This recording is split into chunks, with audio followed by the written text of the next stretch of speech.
सो hey guys, good morning. और आज है क्या तारीख है? 26 नवंबर। और आज संडे है। अभी मैं उठी हूँ सुबह के 5 बजे। मतलब मैं उठ गई थी 4:45 बजे, नहा ली। अभी सुबह सुबह खाना बनाने की तैयारी हो रही है। इतनी जल्दी खाना बनाने की तैयारी क्यों हो रही है? क्योंकि आज है हमारा गुरु पूर्णिमा का फास्ट। इसे हम अपनी लैंग्वेज में कोठड़ियों वाला व्रत भी बोलते हैं। तो आप पूरा देखना कि हम किस तरह से रखते हैं ये व्रत, किस तरह से होता है ये हमारा सारा व्रत का जो भी हमारा मतलब धर्म से जुड़ा हुआ है कि किस तरह से किया जाता है। तो अभी मैं सुबह सरगी करने का टाइम है, तो मम्मी पूजा कर रहे हैं, मैंने पूजा कर ली है। मैं फटाफट से सरगी के लिए खाना बना लेती हूँ। आज के खाने में कुछ ज़्यादा खास नहीं होता, जैसे करवा चौथ में 3-4 आइटम होते हैं ना। आज बस चाय परांठी, बस यही चलेगा। मैं फटाफट से खाना बना लेती हूँ, ऊपर से भाभी भी आने वाले होंगे, फिर हम बैठ के सरगी करते हैं।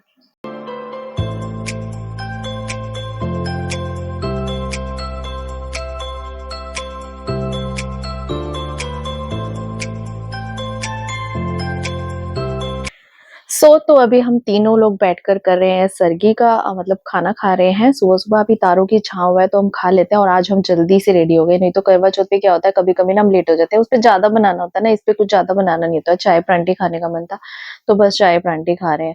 तो तीनों यहाँ पर गॉसिप भी कर रहे हैं और साथ के साथ खाना भी खा रहे हैं। उसके बाद गुरुद्वारे भी जाएंगे, मंदिर भी जाएंगे, क्योंकि उठ गए हैं और कार्तिक महीना चल रहा है। तो चलो एक सुबह तो बनती है ना कि हम भगवान के नाम पे माथा टेक कर आए, वरना तो हम इतने आलसी हो चुके हैं कि सुबह सुबह उठने का जल्दी से मन नहीं करता। और सर्दियों में तो बिल्कुल भी रजाई में से निकलने का मन नहीं करता। तो भी फटाफट से सरगी करके हम जाते हैं गुरुद्वारे।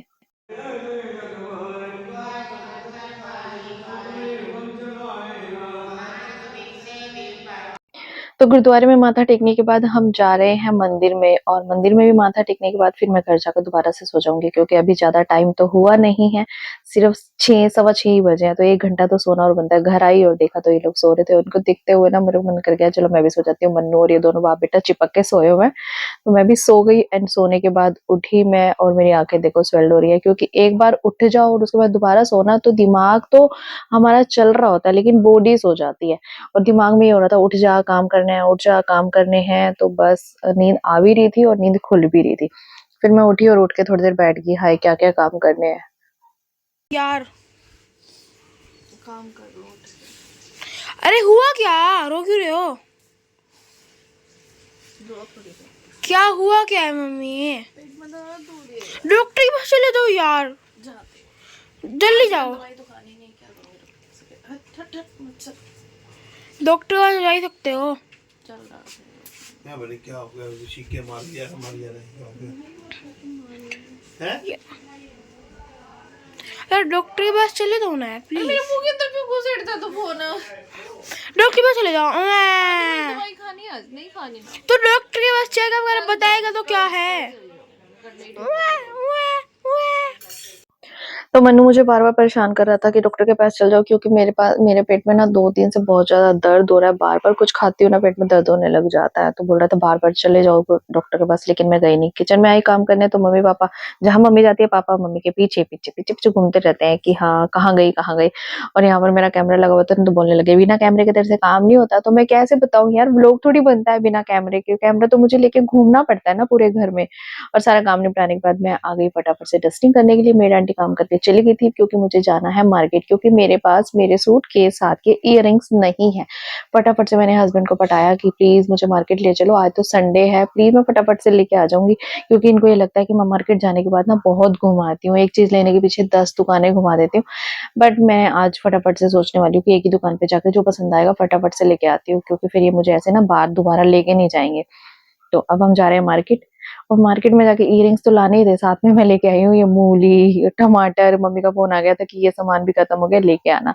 तो घर आने के बाद देखा कि मम्मी यहाँ पर बना रही है मीठी रोटी, क्योंकि हमें इससे पूजा करनी है शाम को, मीठी रोटी से और साग से। ये हमारे व्रत में होता है। तो अभी आप पूरा देखना कि हम व्रत कैसे रखते हैं। तो यहाँ पर मम्मी मीठी रोटी बना रहे थे। अभी मुझे सब्जी वब्जी बनानी है और साग को तड़का वड़का लगा के रखना है। तो मैं बाद में काम करूंगी, क्योंकि किचन में सारे एक साथ इकट्ठे हो जाते हैं ना, होच पोच हो जाता है। तो मैं यहाँ पर आ गई किचन में साग को तड़का लगाने के लिए। और मन्नू मेरे पीछे पीछे, मम्मा साग क्यों बना रहे हो? मैं नहीं खाऊंगा मैं नहीं खाऊंगा। तो मैंने कहा तू मत खाइयो भाई, मैंने तो शाम के लिए बनाया, मक्की की रोटी के साथ खा लेंगे, पूजा में भी चाहिए होता है साग। तो यहाँ पर साग को तड़का लगाया तो इसमें मैंने प्याज वगैरह नहीं डालते क्योंकि पूजा में यूज करना होता है ना, तो प्याज नहीं डालते हैं। अगर खाना है तो अलग से तो तड़का लगा लूंगी प्याज का। और यहाँ पर मैं बना रही हूँ गोभी की भुर्जी दोपहर के खाने के लिए, जो कि पापा का और हस्बैंड का लंच हो जाएगा। हस्बैंड तो वैसे संडे को आते नहीं है। फिर मैं आ गई अपने रूम में नेल पेंट लगाने के लिए, क्योंकि शाम को पूजा करनी है और उसके लिए तैयार होना है। और हमारे ये वाला फास्ट भी ना बिल्कुल करवा चौथ की तरह ही होता है। मेरी मम्मी बोलती थी पहले कि पहले हम करवा चौथ का फास्ट नहीं रखते थे, गुरु पूर्णिमा का ही फास्ट रखते थे, जो कि घर पे सुख शांति के लिए और पति की लंबी उम्र के लिए होता है। उसके बाद मैंने किया फेस पे स्क्रब, जो कि ये स्क्रब होता है ना बिल्कुल फेशियल जैसा ग्लो दे देता है। इसलिए मैं जब भी मुझे अर्जेंट में करना होता है तो मैं यही वाला स्क्रब करती हूँ। ये है ओजोन का डीटेन स्क्रब। इस पर मैंने पूरी वीडियो बनाई है, आप देख लेना, मेरे चैनल पर है। और यहाँ पर मैं हेयर कर्ल करने लगी। और वैसे मैं यहाँ पे नहा चुकी हूँ दोबारा से, जैसे करवा चौथ में हमें नहा के पूजा करनी होती है ना, तो यहाँ पर भी नहा चुकी हूँ। मैंने हेड वॉश किया था, हेड बालों को अच्छे से सुखा के मैं यहाँ पर कर्ल कर रही हूँ, ताकि मुझे एक थोड़ा सा नया लुक चाहिए। और सिंपल सिंपल लुक है, बट मेरे को हेयर कर्ल करने का मन कर रहा था आज। तो यहाँ पर मैं हो चुकी हूँ पूरी तरह से रेडी। और आज मैंने मेकअप की वीडियो नहीं बनाई, वीडियो बहुत लंबी हो जाती है, क्योंकि मेकअप करने में वैसे मैं आज जल्दी रेडी हो गई थी। मैं धीरे धीरे ना मेकअप करना सीख रही हूँ। और यहाँ पर जैसे ही मैं रेडी हुई, पंतानी आंटी भी आ चुकी थी। पंतानी आंटी ना जल्दी आ जाती है, 3 साढ़े 3 बजे पूजा का टाइम था, आंटी आ गए। हमने कहा था आंटी 4 बजे करवाया करो, लेकिन मम्मी बोलते कि जल्दी कर लिया करो तुम, फिर बहुत लोगों ने करनी होती है, इतना ना स्पेस नहीं होता जहाँ हमें पूजा करनी है। मैं भी आपको दिखाऊंगी कि हमें कहाँ पूजा करनी है। यहाँ मैं भाभी के साथ गॉसिप करी हुई है। मेरे बड़े बीच वाले भाभी है, मतलब सेकंड नंबर के जेठानी है। बड़े वाले जेठानी को आपने मेरे सरगी के टाइम पे देखा था ना, वो बड़े वाले जेठानी थे। वैसे आपने मेरे व्लॉग्स में देख ही लिया होगा कि मेरी 2 जेठानी है और एक सासू माँ है, और मैं सबसे छोटी हूँ, मैं किसी की जेठानी नहीं हूँ। तो यहाँ पर पूजा का टाइम हो चुका है, मेरी थाली तैयार है, लोटा तैयार है, और मैं चली पूजा करने। तो यहाँ पर पूजा करने से पहले 1-2 फोटो तो बनती है ना। मैंने नया सूट डाला है, लेडीज कोई भी नया सूट डाले और फोटो ना करवाए, ऐसा तो हो ही नहीं सकता। मैंने मन्नू को बोला चल मेरे पीछे पीछे आ और मेरी 1-2 फोटो खींच दे कि मेरा ये सूट कैसा लग रहा है। वैसे आप बताना, मैंने ये मीशो से मंगवाया, कैसा लग रहा है। तो यहाँ पर देखो, ईंटों के हमने ना छोटे छोटे घर बनाए हैं, मतलब ऐसे छोटे छोटे। और क्योंकि आजकल ना ईंटें मिलती नहीं है, वैसे हम कभी कभी ना ऐसे बहुत बड़े बड़े भी बना देते हैं। यहाँ पर छोटे छोटे घर बनाए हैं, आटे के दिए बनाए हैं, और उसमें हम ज्वार डाल रहे हैं, जोत बत्ती जोत जलानी है।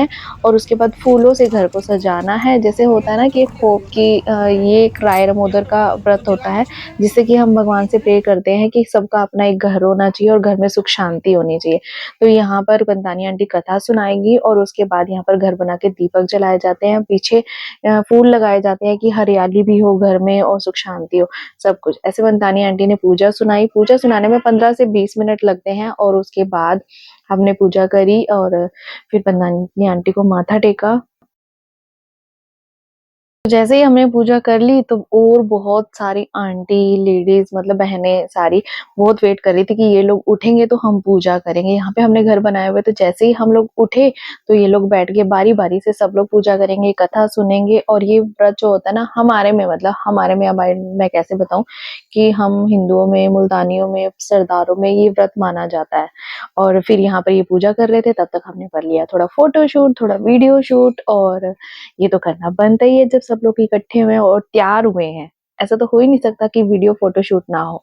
और शाम को करेंगे चंद्रमा पूजन, उसी के बाद हम कुछ खाएंगे। सुबह से हम भूखे हैं, मतलब सरगी की थी। यहाँ पर चंद्रमा निकला, पहले मम्मी ने पूजा की, फिर भाभी ने पूजा की चंद्रमा की। तो मैं बताती हूँ आपको, सबसे पहले चंद्रमा निकलता है, हम चंद्रमा को अर्घ देते हैं, जल चढ़ाते हैं, फिर मूली में से चंद्रमा देखते हैं, छलनी में से चंद्रमा देखते हैं, दीपक से पूजा करते हैं, और उसके बाद चंद्रमा की परिक्रमा करते हैं।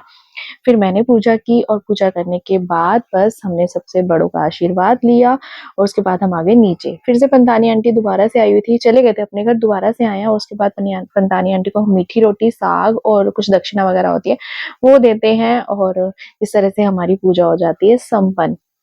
तो पहले मम्मी देते हैं क्योंकि मम्मी बड़े हैं, और फिर मैंने बड़े भाभी ने दिया, और फिर मैंने दिया। क्योंकि हमारे घर में जो भी काम होता है ना 1 बाय 1 होता है, पहले बड़े फिर छोटे फिर छोटे। उसके बाद हमारा इस तरह से व्रत खत्म, हमने खान पीन किया, और उसके बाद हमने जो पिक्स कराई थी वो आप लोगों के सामने। सो अगर आपको मेरा ब्लॉग अच्छा लगा तो प्लीज वीडियो को लाइक करना, चैनल को सब्सक्राइब करना। Bye bye.